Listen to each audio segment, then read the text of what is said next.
ಅದು ಯಾವುದೋ ಗಾಡಿ ಡೆಲಿವರಿ ಕೊಡಬೇಕು ಅಂತ ಆಚೆಗೆ ಹೋದ್ರಲ್ಲ, ಕೊಟ್ರ? ಆಯಿತು ಲಕ್ಷ್ಮಿ. ಅಯ್ಯೋ, ಅವ್ರ ತಲೆ ಮೇಲೆ ಕೂತ್ಬಿಟ್ಟಿದ್ರು, ಅದಕ್ಕೆ ನಾನು ಊಟವನ್ನು ಮಾಡದೆ ಹೋಗಿದ್ದು.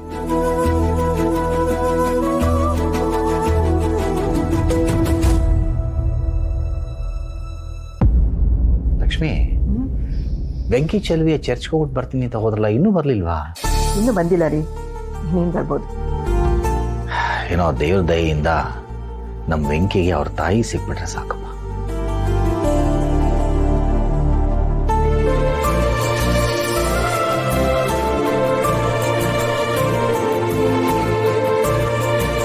ಬೆಂಕಿ, ಇಷ್ಟು ದಿವಸ ನಿನ್ ಮುಖ ಬಾಡ್ದಾಗಿರ್ತಿತ್ತು, ಇವತ್ತು ಅರಳಿದೆ.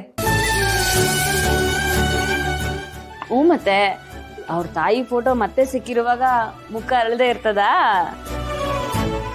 ಓ, ಹಾಗಾದ್ರೆ ಅವ್ರ ತಾಯಿ ಫೋಟೋ ಸಿಕ್ತಾ ಚೆಲ್ವಿ? ಹೌದು ಮಾವ.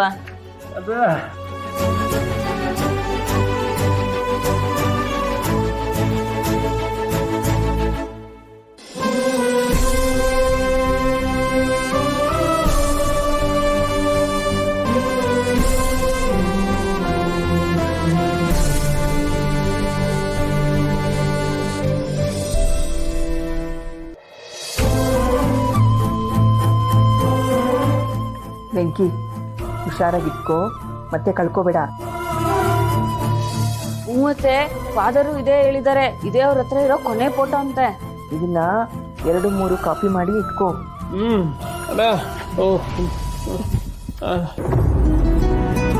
ಮತ್ತೆ ನೋಡಿದ್ರ ವೆಂಕಿ ಹೇಗೆ ಖುಷಿಯಾಗಿದ್ದಾನೆ ಅಂತ.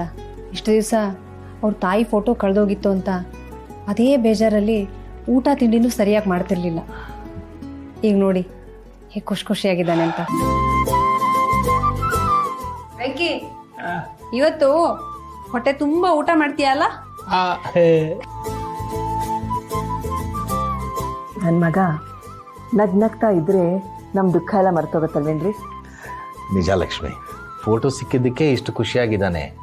ಇನ್ನೇನಾದರೂ ಅವ್ರ ತಾಯಿ ಸಿಕ್ಬಿಟ್ರೆ ನಮ್ಮನ್ನೆಲ್ಲ ಮರ್ತು ಬಿಡ್ತಾನೆ, ಅವ್ನು ಹಿಡಿಯೋಕ್ಕೆ ಆಗಲ್ಲ.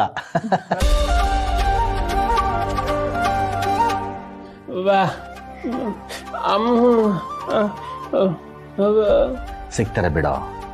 ಫೋಟೋ ಸಿಕ್ಕಿದೆ, ಅವ್ರು ಇದ್ದಾರೆ ಅಂತ ಅಂದಮೇಲೆ ಖಂಡಿತ ಇವತ್ತಲ್ಲ ನಾಳೆ ಸಿಕ್ಕೇ ಸಿಗ್ತಾರೆ. ಧೈರ್ಯವಾಗಿರು. ಬೆಂಕಿ, ನೀನು ನನ್ನ ಹೊಟ್ಟೆಲಿ ಹುಟ್ಟದೇ ಇದ್ರು ನಮ್ಮಿಬ್ರಿಗೂ ದೊಡ್ಡ ಮಗ.